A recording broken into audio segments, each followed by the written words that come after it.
Hello and welcome to another Finnish Defence Forces Recap. March 2026 turned into one of those months where the headlines moved from planning and procurement to a very real regional security incident.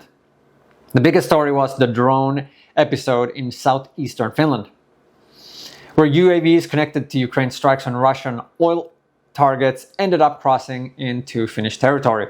At the same time, Finland kept pushing deeper into NATO integration, tightened readiness in the air domain, and continued building out its long-term security posture. Let's start with the story that clearly dominated the final days of the month.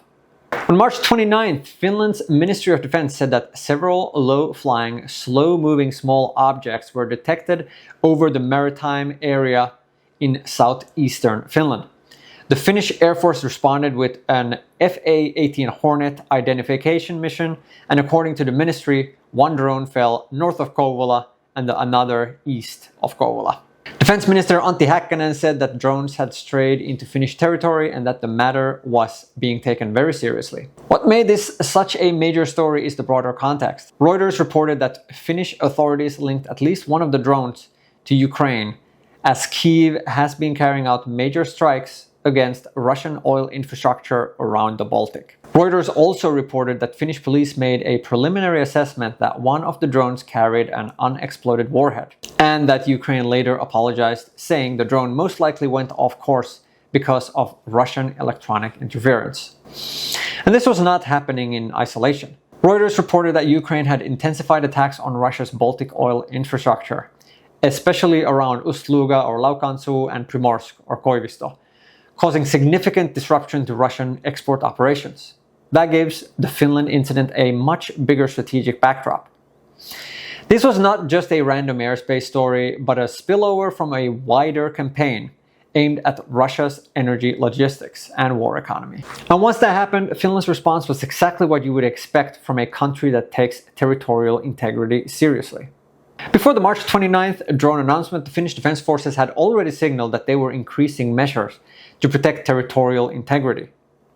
In a March 27th release, the Defence Forces said they had intensified surveillance and security actions during Ukrainian drone strikes against targets in the eastern Gulf of Finland, and stressed that they maintain a real-time picture of military activity in the surrounding region while adjusting readiness as needed. Then on March 29th, the Air Force said it had been maintaining enhanced readiness for airspace surveillance and protection, together with the Navy and Army air defense, specifically because of the events related to Ukrainian drone operations near Finland. Now that line is important because it shows that this was a coordinated joint response rather than just a one-off fighter scramble. Reuters also quoted Prime Minister Petteri Orpo saying that there was nothing to suggest Finland faced a direct military threat, even while the government treated the incident seriously. So the public message was basically calm, controlled, but absolutely alert. March was not only about immediate readiness, though, it was also a month of deeper NATO integration. On March 9th, the Ministry of Defense announced that NATO's command systems unit would be placed in Riihimäki, with operations intended to begin at the start of 2027. The ministry said the unit is part of NATO's command structure and that its building, implementation and maintenance are eligible for common NATO funding.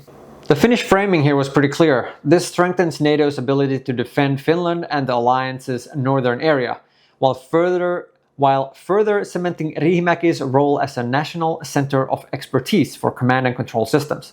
Ruotuväki added some useful detail, reporting that the unit is expected to bring around 60 new jobs and will provide communications and information system services for NATO forces and command levels in Finland, and when required across the alliance.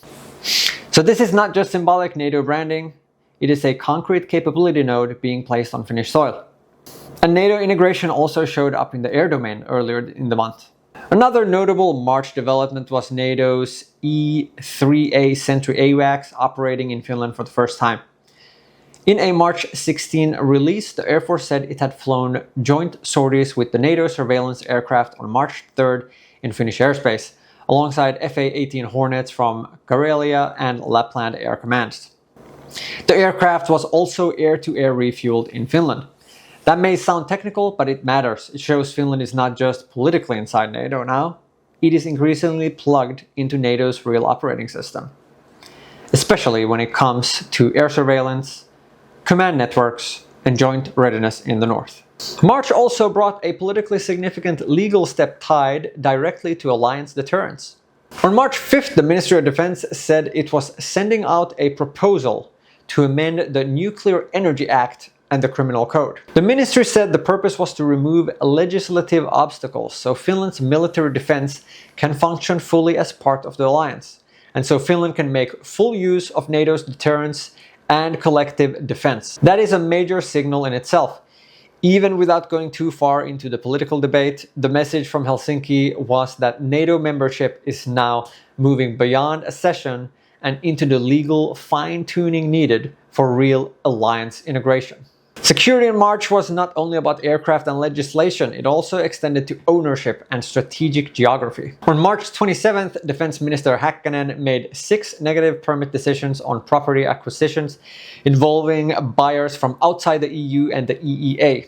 The properties were located in Imatra, Savonlinna, Kittilä, Raseborg, Parikkala and Sysmä. This fits the broader Finnish trend of treating strategic land ownership as part of national security. It's not the flashiest story in the monthly recap, but it is very much part of how Finland is hardening itself in practical ways. At the same time, Finland's military relationship with Ukraine kept moving forward. On March 28th, the Finnish Defence Forces announced that Army Commander Lieutenant General Pasi Välimäki was on a working visit to Ukraine. The official release does not go into huge public detail in the lines available here, but the visit itself was significant.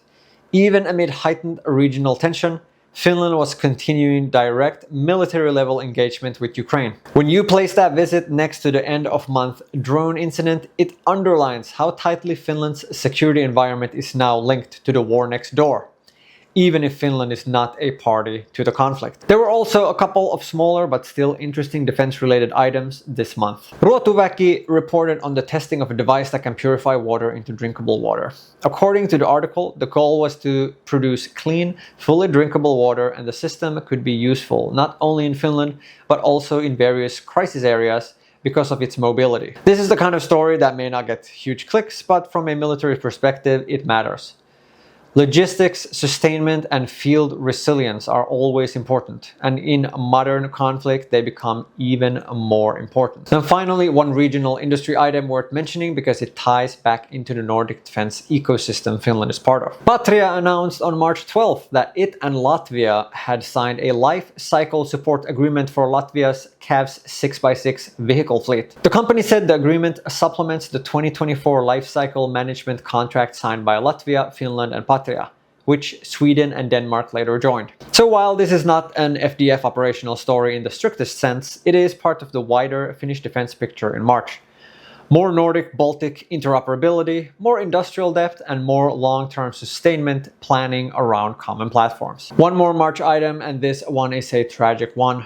On March 31st, the Finnish Defence Forces announced that a conscript died in a terrain scooter accident during daily training activity at the Karelia Brigade exercise area in Kouvola. That is obviously not a story to dramatize, but it should be acknowledged respectfully as part of the month's defense news. So overall, March 2026 was a month where Finland's defense story became very concrete.